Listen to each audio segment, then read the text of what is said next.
This is Fort Moultrie. Fort Moultrie was named for General William Moultrie. General William Moultrie won a significant battle during the American Revolution at this site. Rather than tell you this story myself, I'm going to let Jim Muir, a Park Service volunteer, tell you about the history of Fort Moultrie during the American Revolution. In lieu of the map inside, this is the map that shows the city of Charleston, Sullivan's Island, and the various channel entrances, all of which are very dicey except for this one. And so that's why they built Fort Moultrie where it is.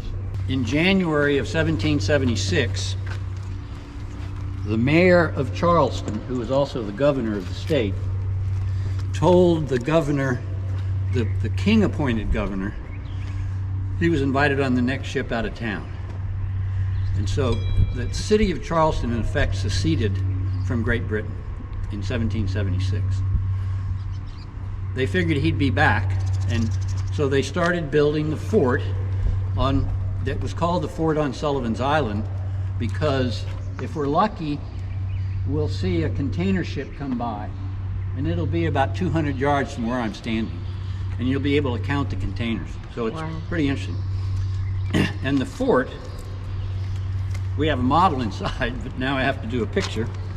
This is what the fort looked like, with palmetto logs and sand in between the palmetto logs.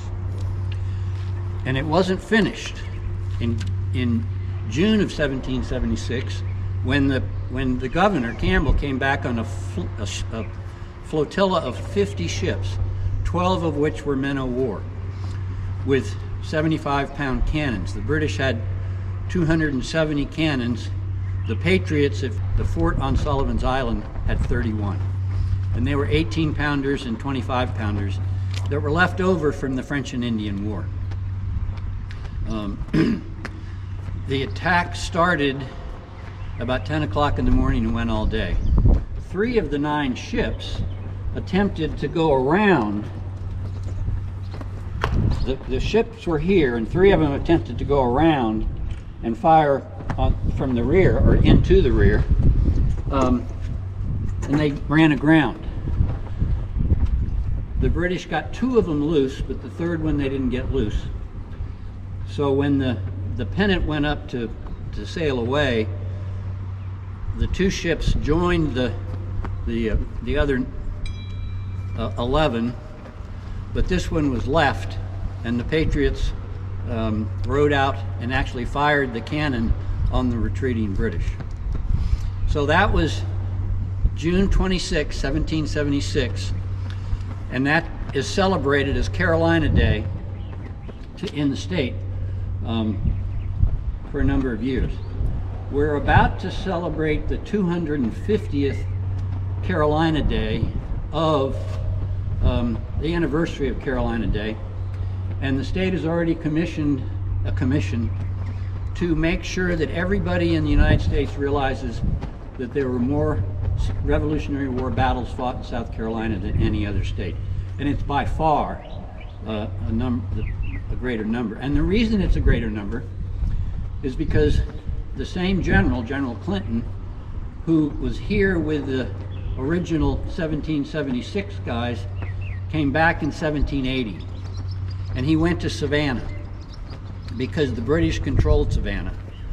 And he unloaded there, and this time it was a 100-ship fleet. And on the way down from New York, a lot of those ships got damaged, but a good number of them arrived, and he began the march to take Charleston. There were several battles along the way, Battle of Savannah,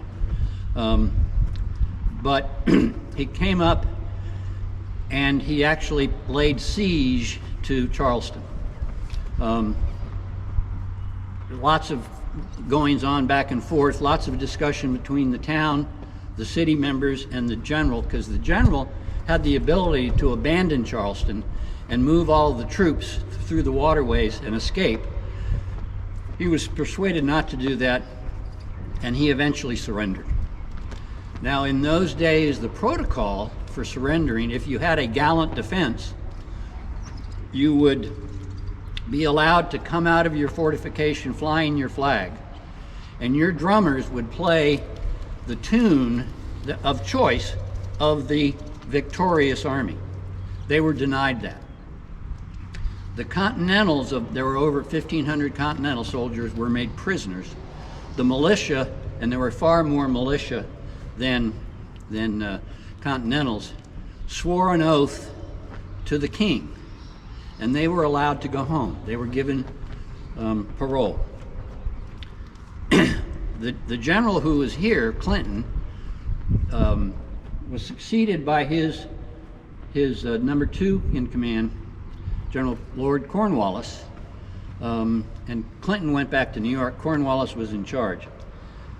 The rules that Clinton left for Cornwallis to impose caused all of the patriots who had sworn allegiance to the king to become guerrillas, because the British stole their cattle, burned their houses, were generally not very good occupiers. And so after the Siege of Charleston, after the surrender of Charleston in 1780, more than 35 guerrilla battles were fought in South Carolina, most of them in the backcountry, which is above Columbia. And General Gates came down. He was the hero of Saratoga, was soundly defeated at Camden. General Nathaniel Greene took over, and he split his forces and had Cornwallis chasing him. Cornwallis lost at Cowpens, Cornwallis lost at Kings Mountain, Cornwallis won at Guilford Courthouse, but had horrible casualties, and Cornwallis followed Greene into North Carolina, into Virginia, to Yorktown. And at Yorktown, aided by the French fleet, who had not been who abandoned Savannah a little bit before, and the French army, Cornwallis surrendered. So the next day, they asked for the protocol of a gallant defense, and it was denied. Cornwallis suddenly got sick, so he sent his second in command to surrender his sword to Washington. He approached Washington, and I'm sort of dramatizing this, but Washington said, no, you're the second in command. You surrender to my second in command. And his second in command was General Lincoln. And in the book where I learned this story, and thus was Charleston avenged. And that was the end of the book. And the author of the book, and the book is A Gallant Defense, and it's just about the defense of Charleston. It's a great book, and the author is the head of the Charleston Museum. So, all right, so I digress. So we win the war. The original Fort Moultrie, which is the Fort Moultrie with the palmetto logs, washed away by a hurricane. A second Fort Moultrie is washed away by a hurricane. Jim told us that General Moultrie was buried across the street from the fort. So after our visit to Fort Moultrie, we went to see the grave of the general who defeated the British here at Fort Moultrie.